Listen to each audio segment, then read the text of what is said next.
Hello, Tenderloin Museum, and congratulations on your 10th anniversary. My name is Michael Douglas, and I spent an important part of my early career in San Francisco, and particularly in the Tenderloin area with the streets of San Francisco from the beginning of the 70s up through 1974. And we spent a lot of time in the Tenderloin because it had all of the ambiance and verisimilitude that a police show would want. Probably a lot of other people didn't want to go there when we were there at that time in the 70s, but it was a great place to shoot, as was the city. I did 104 hours in San Francisco over 4 years, 26-hour episodes a year. And it was an extraordinary time. And it came at the beginning of my career, was crucial for my career because I learned so much, not just about acting, but about producing. And went on right after I finished the series to produce One Flew Over the Cuckoo's Nest.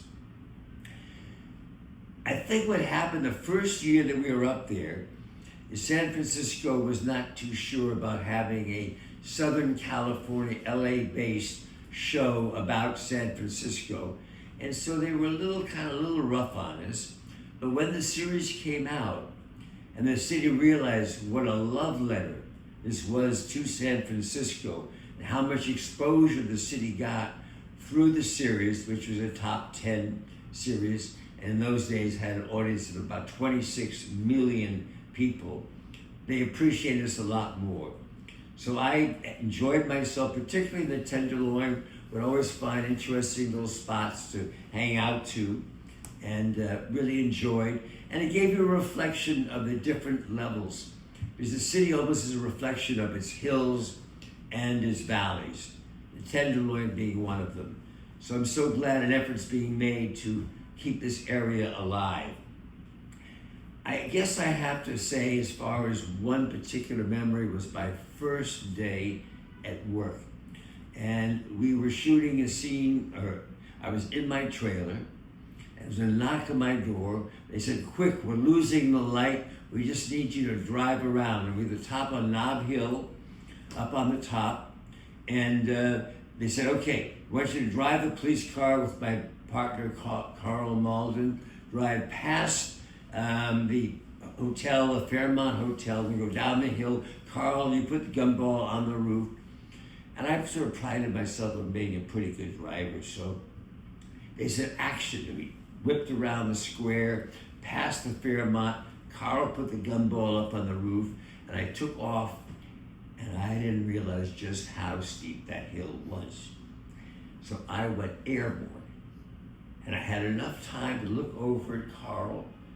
Carl looked at me before the car. Thank goodness my wheels were straight. We brought it to a stop. Carl got out of the car, slammed the door, angry as hell, and said, "That's not driving, that's just movie driving." It was my first day at work. I was sure I was going to be fired. And then he followed up by saying, "All right, I'm going back to my trailer and change my underwear." So that was my first day with Carl. He became my mentor, and I had a wonderful time and great memories throughout the years. And as a result, afterwards, I ended up doing a movie called The Game, also in San Francisco, and a little picture called Basic Instinct, which we shot there. And I'm actually looking now at a possible limited series, so I may be coming back. Anyway, so happy that Tenderloin Museum is having its 10th anniversary. It's important we keep our historical monuments. And best of wishes to everybody, and congratulations.